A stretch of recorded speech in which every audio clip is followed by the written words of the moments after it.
the doctrine of progressive sanctification should create in us a lifestyle of celebrating incremental change. So let's say that Julie and Greg invite a child into their home that hasn't had that godly nurture for 11 years. So they're starting with big minuses. They may grow tremendously, but they're still not measuring up to the expectation of the church. Right. And none of that incremental growth is celebrated because we have this pass-fail view of human beings that's just wrong. And whether it's marriage or parenting or the workplace, we should celebrate incremental change, those small steps of change, because that's the way God works. Yeah. We don't grow spiritually in 3 big leaps. And so we have to have a culture that thinks better about how we receive parents and their children. Thinking better, I mean, from the vantage point of the gospel. There's so much help in the gospel that would get us away from this pass-fail legalism that your children are messed up, that means you're messed up, end of story.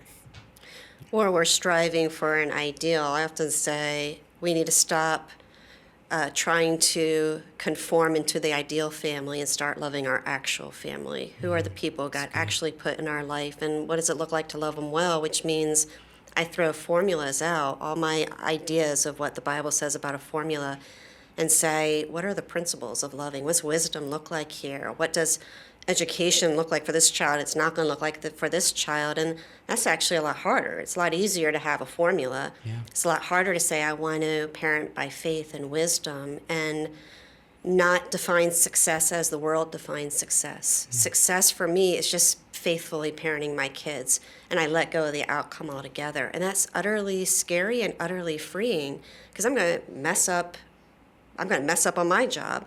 But if I let go of the outcome and I just give it to the Lord, then Julie and Greg can just faithfully parent our kids to the best of our ability. And whatever their outcome is, and Paul, you've always said this, our kids are moral responders. They'll choose who they're going to serve. So just help me to love them and be faithful to my task, which will be hard enough, and I'll struggle with that. And let me let go of whatever the outcome will be. Yeah. And it's been freeing for us, and scary. You know, I like the word that Julie used, because the Bible gives us some structural things for marriage. Of course it does. And some structural things for parenting. But it doesn't give us those kind of formulas. What the Bible gives us is wisdom, principles, promises, and commands. And so I'm free to apply those in whatever scenario you're in. So I like the musical example. It's God doesn't give me sheet music. Like, here's exactly how to have that a conversation with your teenager when they've been rebellious on Tuesday evening at 11:30. I don't get that. Right. What I get is equivalent to jazz. God gives me a time signature, and He gives me a key signature, and as long as I stay inside of that time signature and the key signature, I can make harmonious music with my Redeemer. Play within that realm. Although I'm rifting. Mm-hmm. Yeah. And that's our life. That's the Christian life. Do we have some structural things? We absolutely do.